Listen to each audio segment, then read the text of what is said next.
नमस्कार दोस्तों।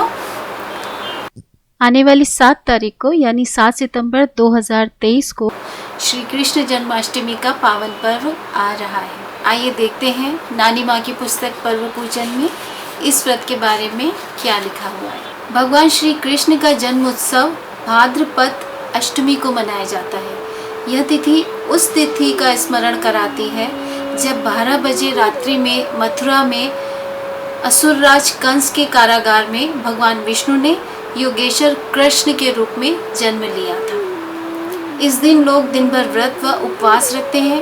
घर घर झांकियां सजाई जाती हैं, मंदिरों को आकर्षक रूप से सजाया जाता है, जगह जगह भजन कीर्तन का आयोजन किया जाता है।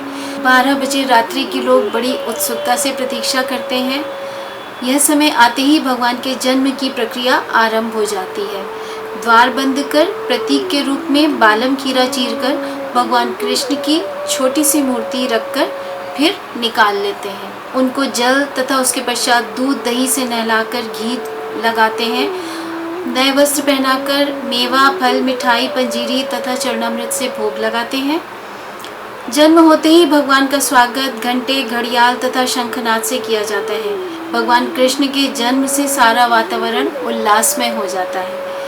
भगवान की घी की बाती से आरती उतारी जाती है, भजन व कीर्तन किए जाते हैं। तत्पश्चात सबको प्रसाद वितरित किया जाता है। व्रत तथा उपवास रखने वाले साधक अपना व्रत तोड़ते हैं। बच्चे बड़े बूढ़े सभी कृष्ण भगवान की झांकियों का दर्शन करने मंदिरों व घरों में जाते हैं। यह प्रवाह 8 दिन तक चलता रहता है। झांकियों में प्रत्येक दिन भगवान की लीलाओं का अलग अलग दिग्दर्शन होता है। 8वें दिन छठी मनाई जाती है, जिसमें दाल चावल कढ़ी पूड़ी कचौड़ी मिष्ठान आदि का भोग लगाया जाता है। भगवान कृष्ण की पूजा अर्चना की जाती है व आरती उतारी जाती है। भगवान कृष्ण की कथा भी कही और सुनी जाती है। भगवान कृष्ण की कथा इस प्रकार है। भगवान श्री कृष्ण के जन्म को उनके इस रूप में भगवान विष्णु का अवतार माना जाता है। श्रीमद् भागवत गीता में भगवान ने अर्जुन को यह बताया है कि जब जब इस धरती पर पाप और अत्याचार होंगे तथा धर्म की हानि होगी, तब तब धर्म के उत्थान के लिए वे पृथ्वी पर जन्म लेंगे। एक बार द्वापर युग में ऐसी स्थिति उत्पन्न हुई कि पृथ्वी पाप तथा अत्याचार के भार से दबने लगी। धर्म के प्रति अन्याय होने लगा। सृष्टि के रचयिता भगवान ब्रह्मा तथा अन्य देवगण भगवान विष्णु के पास जाकर अत्याचार तथा पाप निवारण हेतु प्रार्थना करने लगे। तब भगवान विष्णु ने उन्हें आश्वासन दिया कि वे व्रज में वासुदेव तथा उनकी पत्नी देवकी, जो कंस की बहन थी, के गर्भ से जन्म लेंगे। वासुदेव तथा देवकी के विवाहोपरांत एक दिन जब वह कंस के साथ गोकुल जा रहे थे, तभी अचानक आकाशवाणी हुई कि हे कंस, तुम्हारी बहन देवकी का 8वां पुत्र तुम्हारा काल बनेगा। आकाशवाणी सुनते ही कंस ने देवकी को मार डालने का उपक्रम किया, यह विचार कर कि न रहेगा बांस और न बजेगी बांसुरी। पर वासुदेव ने अनुनय विनय कर कंस को रोक दिया और उनको ये वचन दिया कि वे अपनी सभी संतानों को कंस को सौंपते जाएंगे। कंस वासुदेव की बात मान गया और उसने उन्हें ले जाकर कारागार में बंदी बना दिया। प्रतिज्ञा के अनुसार वासुदेव के एक एक करके 6 संतानें पैदा हुई, जो वे कंस को देते गए तथा जिन्हें कंस मारता गया। परंतु 7 संतानों के उपरांत 8वें संतान के जन्म लेने पर विशेष रूप से कड़ी निगरानी करने हेतु वासुदेव तथा देवकी को जंजीरों से बांध दिया गया और पहरा भी काफी बढ़ा दिया गया। भादों की भयानक रात्रि को देवकी की कोख से भगवान श्री कृष्ण ने जन्म लिया।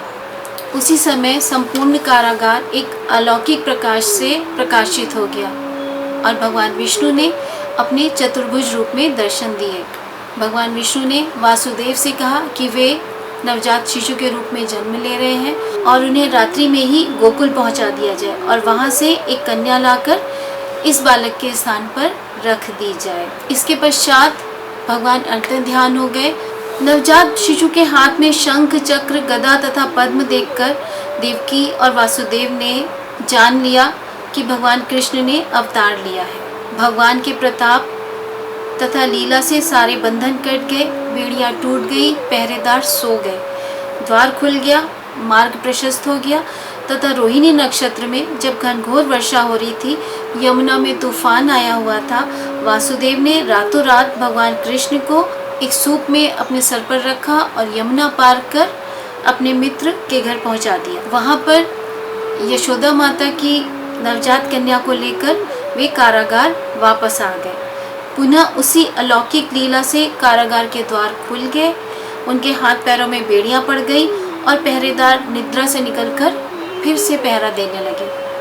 प्रातः जागने पर पहरेदारों ने कंस को कन्या के जन्म की सूचना दी। कंस ने तुरंत आकर कन्या को जैसे ही पटकना चाहा, वह उनके हाथ से उड़कर आकाश में चली गई और वहीं से देवी के रूप में आकाशवाणी की कि कंस तुम्हें मारने वाला गोकुल में पैदा हो चुका है। भगवान श्री कृष्ण ने धीरे धीरे कई असुरों तथा पूतना का संहार किया और अंत में कंस का भी वध कर पृथ्वी को पापों से मुक्त किया। जैसे उनके दिन बहुरे, वैसे सबके दिन बहुरे। धन्यवाद।